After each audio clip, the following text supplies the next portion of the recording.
কি গো সুচন্দ্রাদি, তুমি কেমন মা বলো তো? মেয়ের বিয়ের কথাটা অন্তত ভাবো এবার। ঠিক বয়সে মেয়ের বিয়ে না দিলে পরে আর ভালো ছেলে পাবে? দেখতে দেখতে বয়স তো 25 পেরোলো। আমার রিনির থেকেও তো তোমার মেয়ে 1 বছরের বড়। মেয়ে তো আর নিজের মুখে বলবে না যে আমার বিয়ে দাও, সেটা বাপ মাকে উদ্যোগ নিতে হয়। আমি বাপু ভালো ছেলে পেয়ে আর হাতছাড়া করিনি। অগাধ সম্পত্তি ওদের, বড় ব্যবসা, সবই তো জানো। কম বড় লোকের ঘরে আমার রিনির বিয়ে হয়েছে, সোনায় মুড়ে রেখেছে আমার মেয়েকে। সব মায়েরই তো ইচ্ছা হয় গো, একটা হীরের টুকরো ছেলের সাথে মেয়ের বিয়ে দিতে।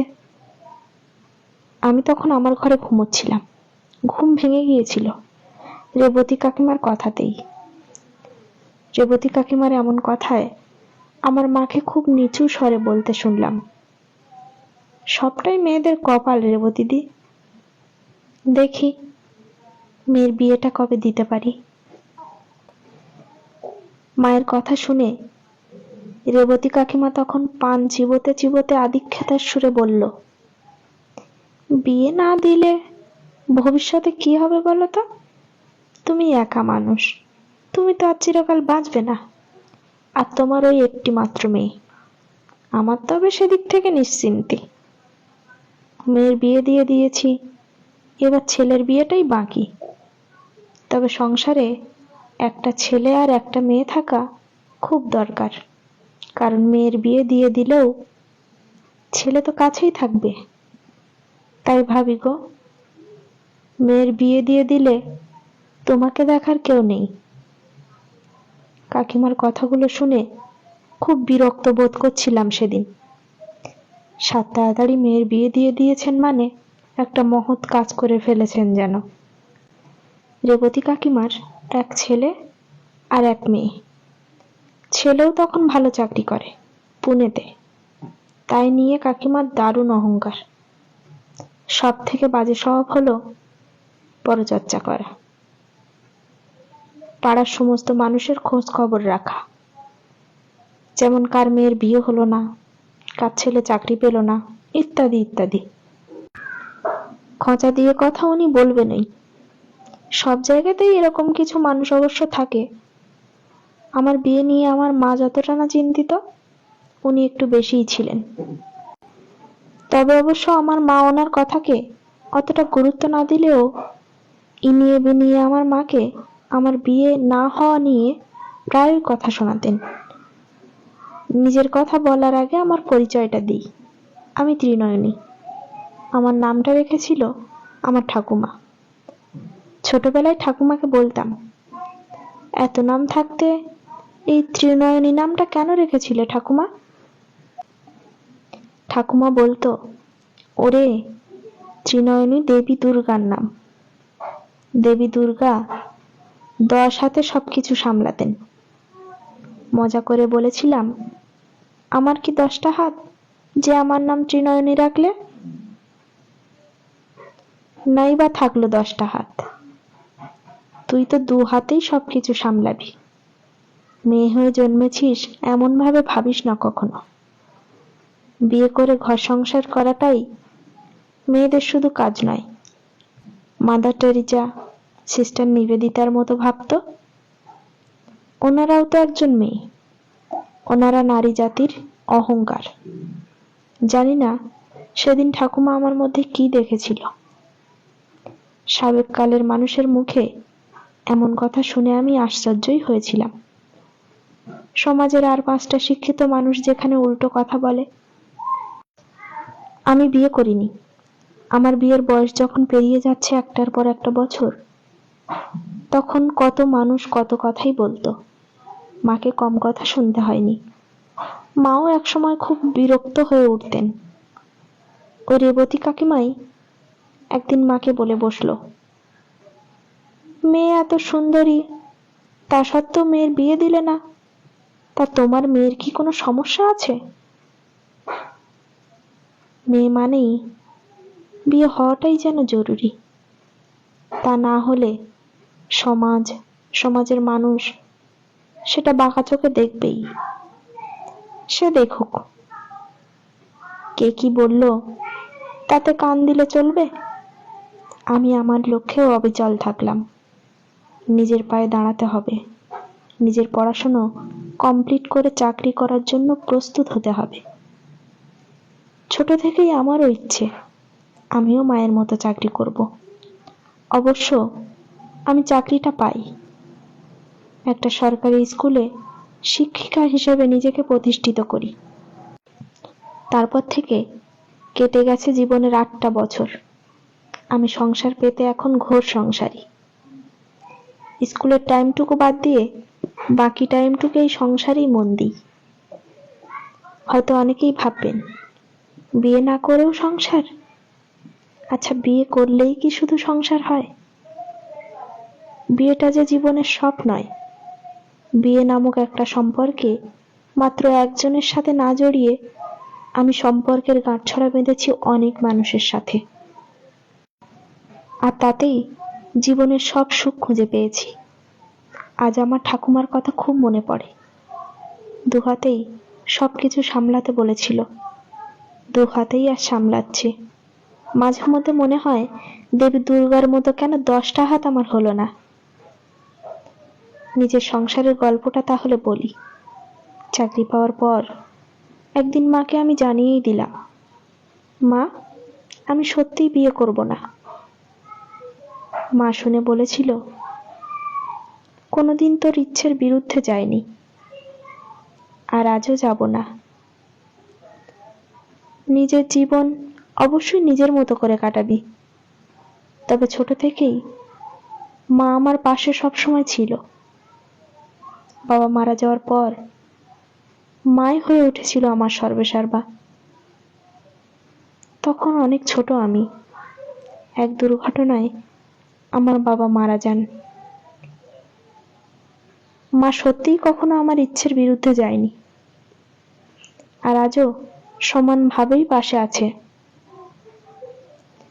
1 বছর হলো মা রিটায়ার করে গেছে।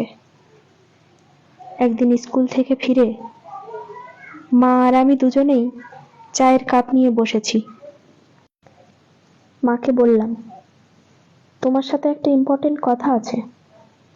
জানি না কথাটা শুনে তুমি কি ভাববে। আমি ভেবেছি সেসব অসহায় মানুষদের কথা, পরিবারে যাদের কেউ দেখার নেই, বা থেকেও যাদের দেখে না, সেই সব অসহায় বৃদ্ধ বৃদ্ধাদের নিয়ে একটা বৃদ্ধাশ্রম খুলতে চাই। মা শুনে বলেছিল, এ তো খুব ভালো উদ্যোগ রে মা। জীবনে ভালো কাজ করবি, আর এ নিয়ে আমি ভাববই বা কি? এমন কাজের সুবাসে আমিও বিভোর থাকতে চাই। মায়ের এই একটি কথাতে মনের জোর আরো বেড়ে গিয়েছিল। আমার বিয়ের জন্য রাখা সমস্ত টাকা মা আমার হাতে তুলে দিয়ে বলেছিল, সমস্ত টাকা একটা ভালো কাজে খরচ হোক। তারপর আর থেমে থাকিনি আমি। অবশেষে একটা বৃদ্ধাশ্রম তৈরি হয়।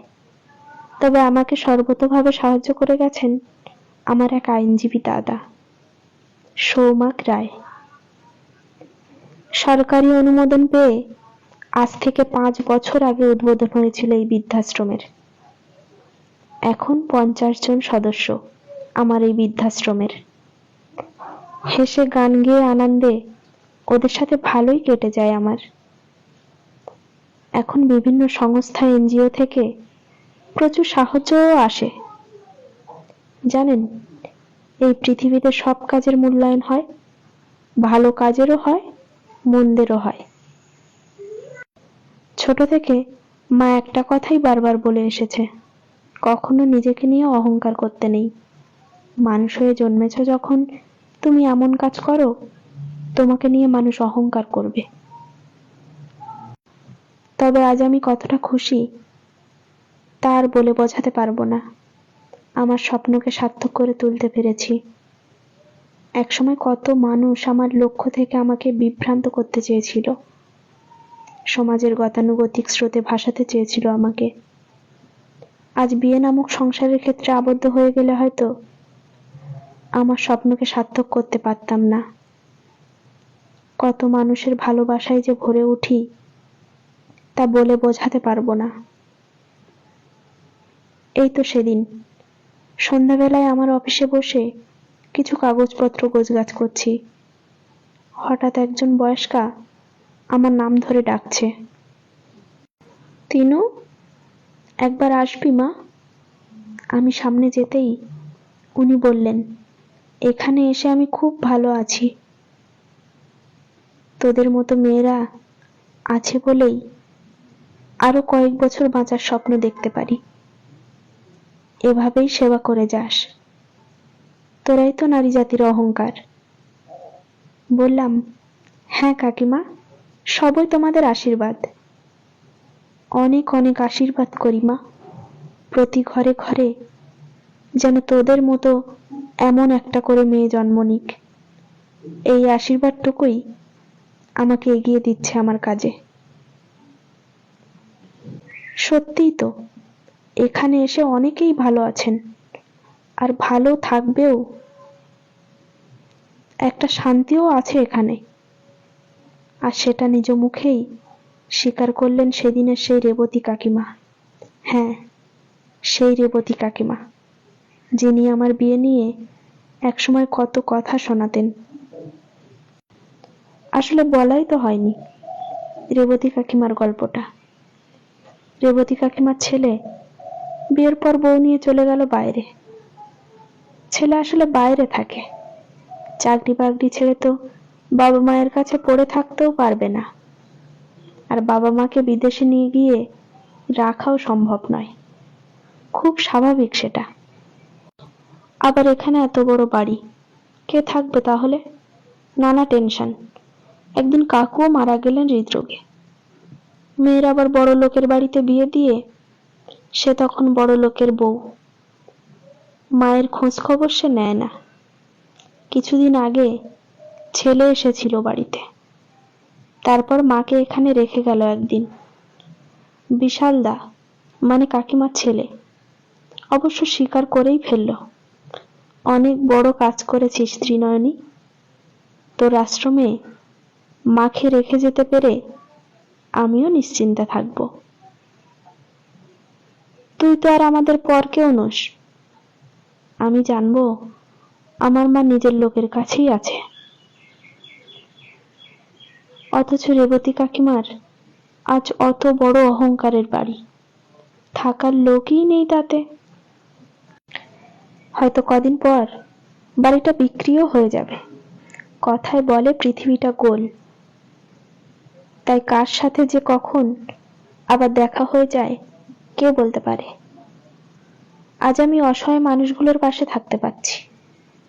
এরা আমার সন্তানের মতো। এদের মুখ থেকে যখন মা ডাক শুনি তখন বুকটা ভরে যায়। সন্তানের জন্ম দিলেই যে মা হওয়া যায় এমনটা নয়। আমার সংসারে আজ এতগুলো সন্তান আমাকে ভরিয়ে রাখে এক সুন্দর সুখানুভূতিতে। এতগুলো মানুষের ভালো থাকাতেই আমিও বেশ ভালো আছি।